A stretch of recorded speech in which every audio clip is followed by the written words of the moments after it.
অনেক দিন ধরেই ভাবছিলাম কোথাও ঘুরতে যাই, তাই যেমন ভাবনা তেমন কাজ, বান্ধবীদের সাথে বেরিয়ে পড়লাম ঘুরতে। তো বান্ধবীদের সাথে আগে প্রচুর ঘুরেছি, কিন্তু এখন আর বার হওয়াই হয় না, শুধুমাত্র টিউশন পড়া আর কলেজ ছাড়া। এখানে আমরা সাইকেল নিয়ে নিয়েছি আর আমরা যাচ্ছিলাম 4 জন, বেশি দূরে যাব না, কাছে পিঠেই যাব, তার জন্য সাইকেলে করে যাচ্ছি। এবার আমরা যেতে থাকি, পরে বলছি যে আমরা কোথায় যাচ্ছি। তার আগে বললো যে তোমরা কেন আমার চ্যানেলটিকে এখনো সাবস্ক্রাইব করোনি, ঝটপট করে একটা সাবস্ক্রাইব করে দাও। আমাদের সাথে কথা বলতে বলতে তো চলে এসেছি আমরা। আমাদের এখানে একটা বুধবারের হাট বসে প্রতি বুধবার, তো তার জন্য আমরা সেখানে এসেছি, কিন্তু কোনো কিছু জামা কিনলাম না, টাকা ছিল না, তার জন্য তারপর চলে গেছিলাম একটা সাজের দোকানে। ওখান থেকে টুকিটাকি কিছু কিনে নেওয়ার পর চলে এসেছি ঘুগনি খেতে।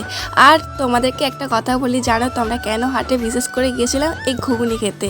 তো ঘুগনি খাওয়ার পর আমরা চলে এসেছি একটা জায়গায়, তো এখানে কয়েকটা রিলস আর ফটোশ্যুট করে নিলাম। ফটোশ্যুট বলতে সেলফি তুলে নিলাম। তারপর সন্ধে হতে হতে আমরা চলে এসেছি বাড়ি এসে একেবারে চলে গেছি রাতের ডিনারে মা এখানে একটা রেসিপি বানিয়েছিল, এই রেসিপিটা অবশ্যই আমার চ্যানেলে আছে, দেখে এসো। চলো আজকের মতো টাটা।